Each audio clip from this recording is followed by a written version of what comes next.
Развитие Арктики позволило республике получить дополнительный стимул для раскрытия потенциала арктических районов и моногородов. К 2024 году по Северному морскому пути будет перевозиться до 80 миллионов тонн грузов, заявил глава Коми Владимир Уйба. Уже сегодня надо готовиться к тому, чтобы не менее 1/10 доли этого объема приходилось на грузовую базу из нашей республики. Подробнее Алексей Корчма.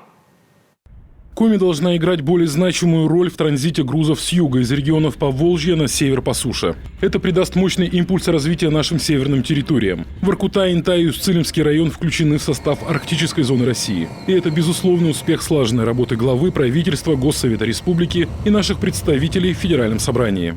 Чтобы расширить наше участие в федеральной программе развития Арктики, дающей мощную поддержку местному бизнесу, мы добились включения еще 3 муниципалитетов – Усинск, Инта и Усть-Цилимский район – в состав Арктической зоны России. Указом президента России Республика Коми включена в стратегию развития Арктической зоны Российской Федерации и обеспечения национальной безопасности на период до 2035 года.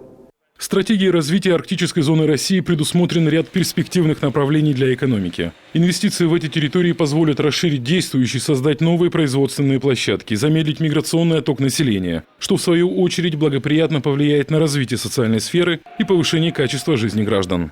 Арктика вдохнет не только жизнь, но еще и промышленное развитие для региона. Но для этого нужно развивать обязательно транспортную инфраструктуру. Мы не просто так нужны Арктике. Мы являемся и опорой, теми самыми корнями, на которые можно встать, крепко упереться, но еще и обеспечить потоки транспортные для тех регионов, которые находятся южнее нас, для того, чтобы всех подвести уже к Северному морскому пути. Участие Коми в стратегии развития Арктики принимает вполне конкретные очертания, рассказал Владимир Уйба на президиуме Госсовета Республики. Заключены соглашения об инвестиционной деятельности с заводом карбидов и ферросплавов в Инте и компанией «Арктика-2020» в Усинске. Одобрено 2 соглашения с ЗАО «Северная территория» в Воркуте и ООО «Шарк» в Усинске. Объем инвестиций составит более 806 миллионов рублей. Дополнительно появится 113 новых рабочих мест. И это первые ласточки. С каждым днем желающих стать резидентом арктической зоны все больше.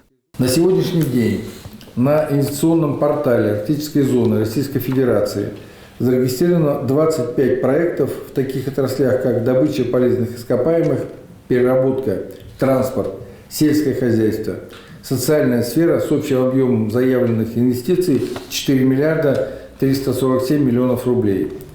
И что позволит создать в плане 567 новых рабочих мест.